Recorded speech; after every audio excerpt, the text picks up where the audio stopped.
Hey there, my name's Ann Buonocore. We're at the Film Industry Mixer 2013 at the Garde Arts Center right here in beautiful downtown New London, which happens to be the town that I grew up in. I'm thinking I know more about my town than I know about my guest today, which is really odd because Bob Conover is no stranger to production and film. So right now, hi Bob Conover. Hi Ann, thanks for having me. Well, I am just so thrilled to have an opportunity with you. And as I told you before this interview, this is like a blind date in that I really don't know anything about you, and I'm finding that they've given me the real McCoy.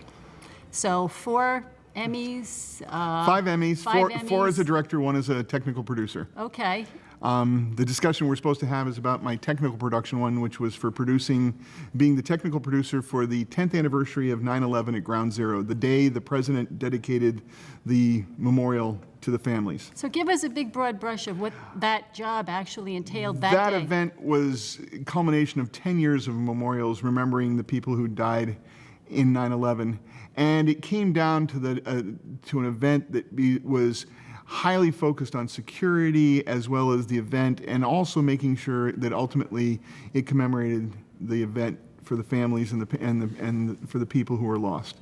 I spent a week there leading up to it. I lived from sunrise to close to midnight every night at the memorial, making sure that the 15 cameras, the wireless feeds, the feeds to all the screens that we fed to other companies and things like that, all were going the right way. And then that we also accommodated over 50 different news outlets from different countries from around the world.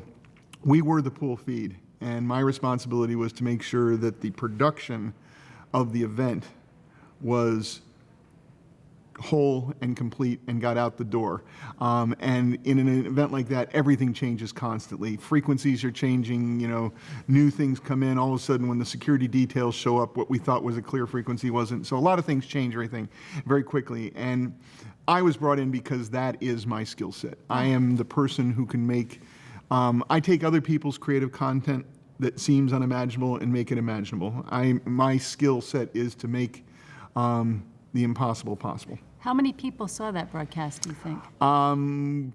Probably in the hundreds of millions. We fed 50 countries around the world legally, and then there were a lot of people using our feeds illegally. My last 2 hours of the event I spent online, basically just downloading all the people that were making a list of all the people who were using it illegally for us to go back and literally say, you owe us. But because it was an expensive event. Events like this are not cheap. I mean, I work at a very high tier of production. I work on a lot of shows that are expensive to do, but because their expectations of performance are very high. So I'm very fortunate. I get paid to play for a living, but I get paid to play in a very expensive sandbox. So I want to ask you a human question. An event like that, and I'm sure that there's numerous that you've covered, you're so busy, I understand that. Do you ever get emotional? You do a lot. You spend so much time there, you get to meet the characters of the families and stuff, especially on the day of the show. I mean, even in the years I did the Antiques Roadshow on PBS, you meet people outside the venue, and then you come in and you kind of want to follow them through and feel it. And there at that event where you've met people who have spent 10 years grieving and mourning, you really, as you hear their name coming up, and we're following along. The camera people are all looking for those faces. They're all looking for those families. We've all worked really hard to find iconic moments in an event like that, and it was never more emotional to me than when I worked the event. I watched the event for 10 years. It never sunk in as much as it did being there in present. And when the president was on property, I was locked in a TV truck, and it was a frozen zone. I could look out a little window and say, oh, the motorcade's right outside my door. But everybody gets locked down. Now you gave me a good segue too. You mentioned PBS. So tell me where the career started and how your interest in this aspect of... My career started at CPTV. When I was in college, I had a choice of 2 internships, one at Channel 5 in New York working in the newsroom, or one at CPTV working on the technical crew. I was very fortunate to get there at a time when CPTV, Connecticut Public Television, produced made-for-TV movies for Theater in America and great performances on PBS, mostly with Channel 13.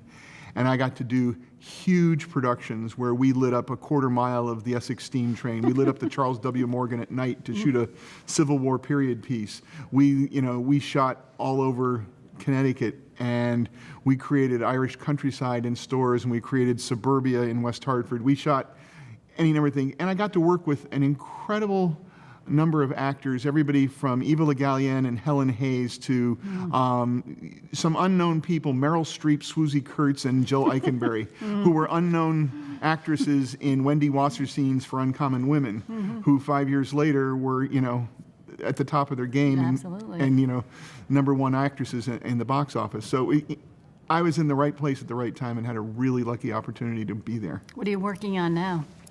Currently, I am producing and directing a series out of Boston called Community Audition Star of the Day. It's the longest running TV show in Boston. I'm one of the producers. I direct it live. I've won 4 Emmys for directing it. It's the original Ted Mack Amateur Hour, America's Got Talent kind of show, and about 20% of our talent go on to be on national shows like X Factor, The Voice, America's Got Talent, or American Idol. I'm also starting a production now of the old kids series Wonderama, which is coming back and going on national distribution and syndication that I'll be the producer-director on, working with the same production team I work on Community Auditions, which is Armstrong Interactive out of New York. And the interesting thing is Armstrong isn't tied to being a New York company. So we shoot a lot of our projects here in Connecticut, which is great for me. And So you make your home in Connecticut. I live in New Haven now with my wife, who's also a producer-director, and we get to do a lot of different projects. I'm also part of a consortium of people in the Boston area called Image Smith. We basically pooled our resources of over 30 years of collaboration into a production resource that gives us the opportunity to do a lot of new things that we are taking the time and making the commitment to go out and do. I basically went out and did a documentary series, not for the money, but for the chance to go out and shoot a full documentary with DSLR technologies and shoot on a very cutting-edge way with a lot of really fun crew, and we had a great time. And it's the type of thing that, for me, is the reason I work in this business. My mind wants to keep changing, wants to keep updating. I mean, after 5 decades, I could say I have seen it all, but I really don't want to feel like the old fart on the set. I want to be also the person who has the answer of what's the most current version of Magic Lantern going into that DSLR, and would we be better off shooting RAW or shooting, and having all those answers and all those technology things.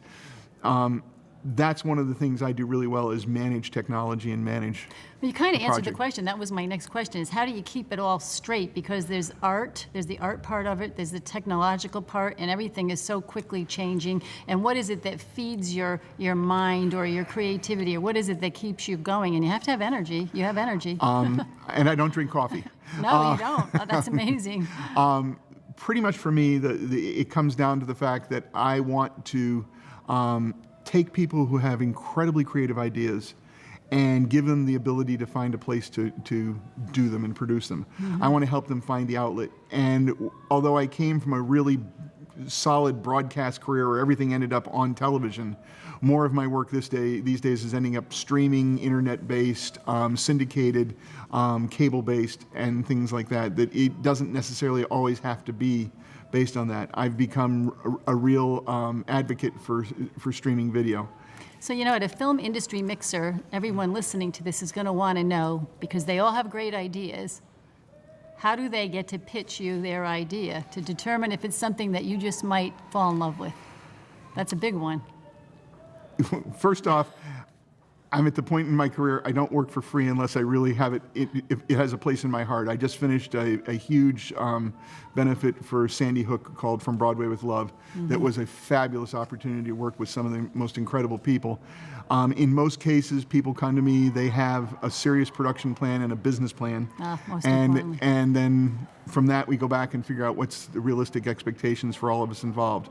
It's not always just because you have a paycheck doesn't mean I'm ready to work for you. Right. I really want to see where the big picture is. Well, thank you so much. Thank Bob you. Conover, world-renowned technical producer. Thanks for joining us at the Film Thank you. Industry Mixer. And Buonocore for FIM 2013. Thanks for joining us.